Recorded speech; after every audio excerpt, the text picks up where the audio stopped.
ឃើញគេធ្វើឲ្យបានដៃកន្លងទៅ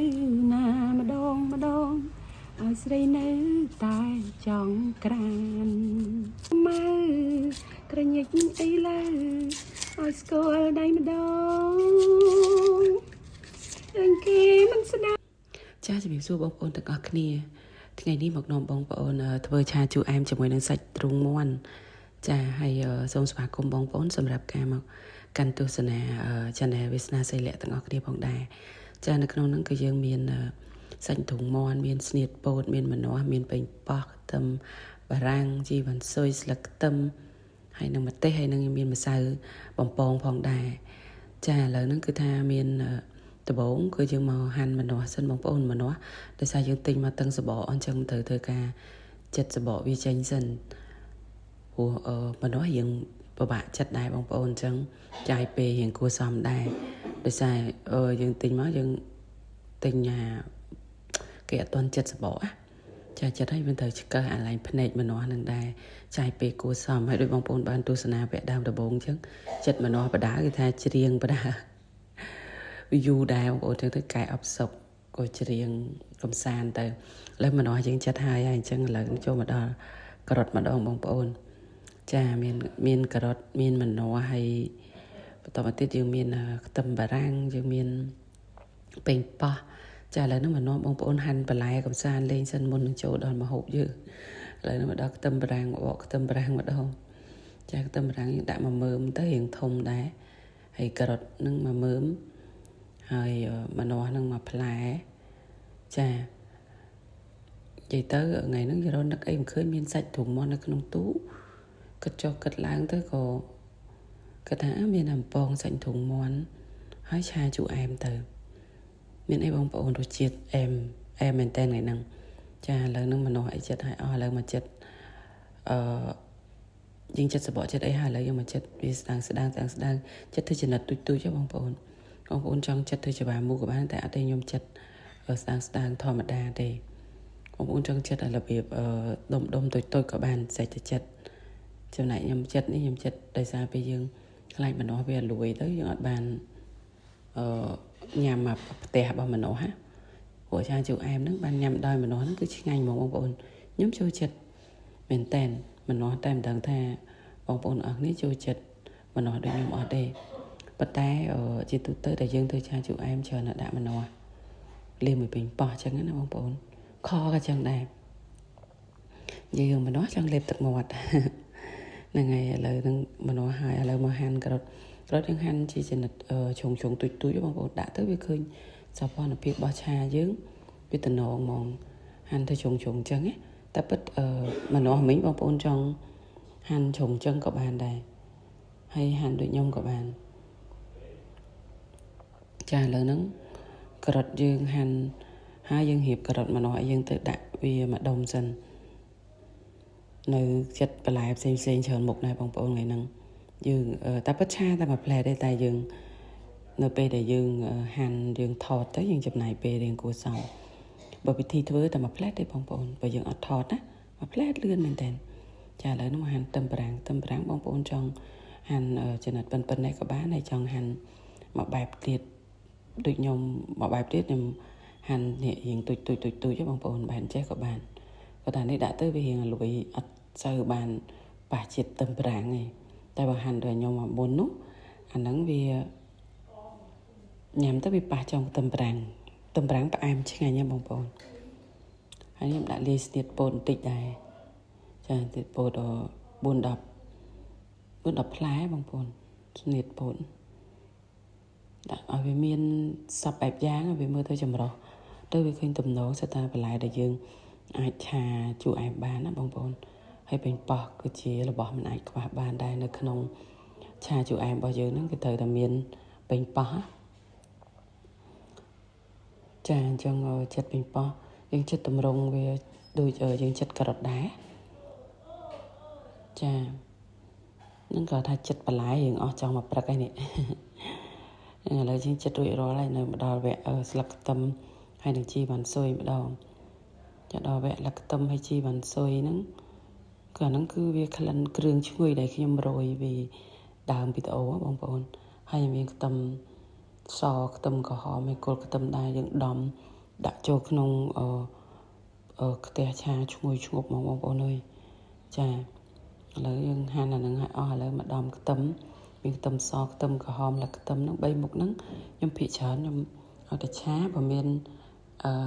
ប្រភេទឆាណាដែលត្រូវដាក់លឹកខ្ទឹមណាគឺខ្ញុំយកគល់ខ្ទឹមហ្នឹងយកមកឆាដែរបងប្អូនពួកអីអាហ្នឹងគឺវាឆ្ងាញ់ចាគល់ខ្ទឹមឲ្យមើមខ្ទឹមសខ្ទឹមក្រហមហ្នឹងពេលដែលយើងដាក់ចូលក្នុងឆាគឺវាឈ្ងុយឆ្ងាញ់បងប្អូនខ្ញុំចូលចិត្តចាបងប្អូនចូលចិត្តឬក៏យ៉ាងណាបងប្អូនចាំជួយប្រាប់មកខ្ញុំវិញផងចូលចិត្តខ្ទឹមដូចខ្ញុំអត់ចាខ្ញុំមកបានមកឈុតចឹងគឺញាក់សាច់ហ្មងវាឈ្ងុយហ៎បងប្អូននឹងឥឡូវយើងរៀបចំបន្លែគ្រប់មុខរបស់យើងនឹងរួចរាល់អស់ហើយឥឡូវនេះមកហាន់សាច់ទ្រូងមាន់បងប្អូនចាសាច់ទ្រូងមាន់ខ្ញុំហាន់វាច្បាមូលចឹងដែរដុំជុងដូចយើងហាន់បន្លែចឹងណាពួកអីខ្ញុំរោយវាមួយនឹងម្សៅហើយដើម្បីបំពងវាហើយបានយើងលើកសាច់មាន់ហ្នឹងដាក់មកមិនលើហើយខ្ញុំប្រឡាក់អំបិលបន្តិចដែរលាយជាមួយនឹងម្សៅបំពងណាបងប្អូន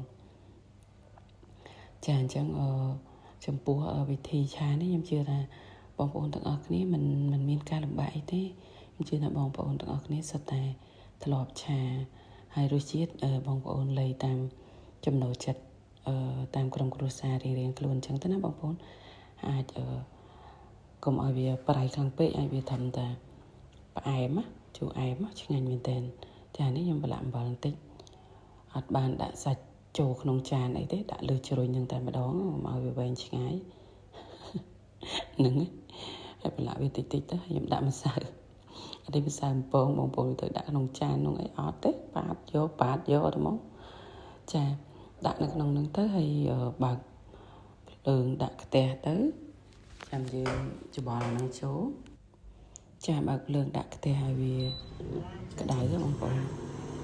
ហើយយើងចាក់ប្រេងចូលទៅឲ្យទុកឲ្យវាក្តៅមួយស្ទុះចាំយើងដាក់សាច់មាន់យើងចូល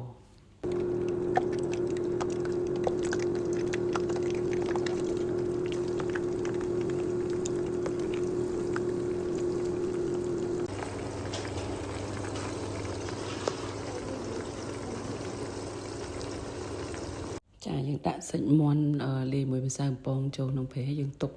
វាឲ្យវាមកស្ទុះឲ្យវារៀងឡើងពណ៌សិនណាបងប្អូនឲ្យវារៀងក្រៀមតិចសិនណាចាឥឡូវនេះមកស្ទុះធំដែរខ្ញុំកូរវា2 3ដងដែរអញ្ចឹងឥឡូវវាឆ្អិនហើយបងប្អូនអញ្ចឹងយើងដួសសាច់មាន់របស់យើងទុកមិនលើសិនដួសសាច់មាន់ពងរបស់យើងហ្នឹងណាស្រង់វាចេញទុកមិនលើសិន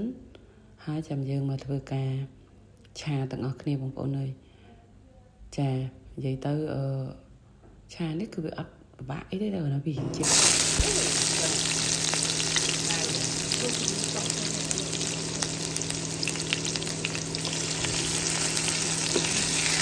ចាក្នុងការឆារបស់នេះខ្ញុំគឺថាខ្ញុំតែងតែដាក់គ្រឿងជាមួយនឹងខ្ទឹមលីងទៅមុនដំបូងនេះខ្ញុំប្រើទឹកត្រី2 ស្លាបព្រាបងប្អូនចាអញ្ចឹងបន្ទាប់មកទៀតយើងដាក់មកមានស្ករស2 3 លាបព្រាដែរទៅបងប្អូនបើចង់បើបងប្អូនគិតថាអត់ចង់ញ៉ាំស្ករសមិនបាច់ដាក់ក៏បាន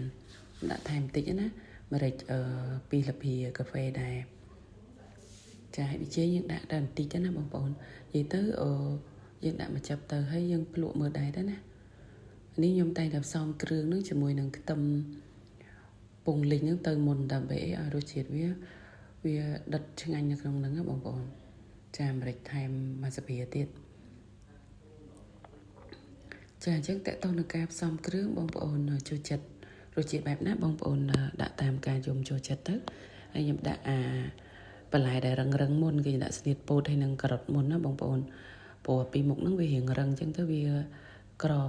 ឆ្អិនអញ្ចឹងយើងដាក់ពីមុខហ្នឹងមុនហើយយើងទុកច្បល់វាទុកនៅលើខ្ទះមួយសន្ទុះដែរចាហើយបន្ទាប់មកទៀតពេលយើងទុកបានមួយសន្ទុះអីហើយខ្ញុំដាក់ខ្ទឹមប្រាំងចូលតែខ្ទឹមប្រាំងដាក់ក្រោយគេក៏បានដែរអញ្ចឹងយើងដាក់ខ្ទឹមប្រាំងមានខ្ទឹមប្រាំងហើយនឹងម្នាស់ចាដាក់ចូលមកហើយយើងនៅមានបន្លែអីទៀតចាំយើងនិយាយទៅស្លឹកខ្ទឹមហើយជីវ៉ាន់សុយយើងរោយក្រោយគេ ចាឥឡូវយើងឆាច្បល់ឲ្យវាចូលជាតិហើយទាំងទុកវាមកស្ទុះដែរបងប្អូនចាឲ្យវាទុនបន្លែដែរឲ្យវាឆ្អិនណាចាំមុនហ្នឹងខ្ញុំក៏ទុកការ៉ុតហើយនឹងពូតបារាំងមកសបកដែរបងប្អូនចាហើយឥឡូវចុងក្រោយគេនេះយើងដាក់ប៉េងប៉ោះតែដាក់ទៅវាឆាប់រលួយយើងដាក់ប៉េងប៉ោះក្រោយគេ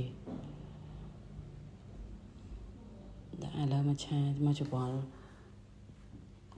ប៉េងប៉ោះឲ្យវាចូលជាតិក្នុងនឹងទៅចាអញ្ចឹងយើងផ្សំគ្រឿងក្រៅពីដើមដំបូងឲ្យអស់ហើយចាំពេលនេះយើងទុកវាមកស្ទុះហើយយើងភ្លក់វាមើលទៅណាបងប្អូនត្រូវការថែមអីទៀតម្រេចឬក៏អំបិលប៊ីចេងស្ករអីទៀតបងប្អូនថែមតាមក្រោយទៀតទៅយើងមើលភ្លក់មើលវាចុងក្រោយហើយចំពោះសាច់យើងពងវាឆ្អិនហើយអញ្ចឹងយើងចាំដាក់វាចូលចុងក្រោយគេនឹងអស់សាច់ចានេះអញ្ចឹងសាច់វាឆ្អិនហើយអញ្ចឹងចុងក្រោយយើងដាក់សាច់របស់យើងចូលហើយត្រឡប់ចូលគ្នាបងប្អូនរសជាតិអែមខ្លាំងឯហ្នឹងនិយាយមែនឆាជូរអែមនេះអែមរបស់គេមែនធ្វើវិធីហ្នឹងគឺឆ្ងាញ់មែនតើហើយខ្ញុំអស់បាយទាំងចានដែរហ្នឹងថ្ងៃហ្នឹងចាពួកយើងអត់ញ៉ាំអាហារពេលព្រឹកដែរបងប្អូនញ៉ាំតែទឹកទុកដល់ថ្ងៃត្រង់មិនយើងញ៉ាំអញ្ចឹងរៀងខែលដែរចាឥឡូវហ្នឹងយើងច្បល់ហើយយើងទុកវាមកស្ទុះឲ្យវាឆ្អិនណាហើយចាំយើងដួសដាក់ចានហើយឥឡូវចុងក្រោយឆ្អិនអស់ហើយខ្ញុំទុកវាមកសបកធំដែរឥឡូវ100លឹកខ្ទឹមហើយនឹងជីបន្សុយបងប្អូនចានឹងដល់វគ្គចុងក្រោយរបស់យើងហើយអរគុណបងប្អូនមែនទែនសម្រាប់ការតាមដានទស្សនាវីដេអូរបស់នាងខ្ញុំឥឡូវហ្នឹងគឺចូលមកដល់ដួសដល់វគ្គត្រូវញ៉ាំហើយអញ្ជើញបងប្អូនទាំងអស់គ្នាមកទូទានជាមួយនឹងខ្ញុំទាំងអស់គ្នាចាមួយនឹងឆាបន្លែគ្រប់មុខហើយនឹងបាយហើយសម្រាប់បងប្អូនដែលធ្វើដំណើរទៅទីជិតទីឆ្ងាយជូនពរឲ្យបងប្អូនជួបតែសុខសុវត្ថិភាពគ្រប់គ្នាណាបងប្អូនសូមអរគុណមែនទែនសម្រាប់ការតាមដានទស្សនាវីដេអូរបស់នាងខ្ញុំសូមអញ្ជើញឆ្ងាញ់សម្រាប់បងប្អូនតាមក្រុមគ្រួសារមួយដែលធ្វើអាហារញ៉ាំនៅផ្ទះនោះសូមឲ្យបានរសជាតិឆ្ងាញ់គ្រប់គ្នាណាបងប្អូនចាអរគុណបងប្អូនមែនតើហើយសូមជួយ Subscribe ហើយ Share វីដេអូខ្ញុំផងអរគុណជម្រាបលាបាយបាយ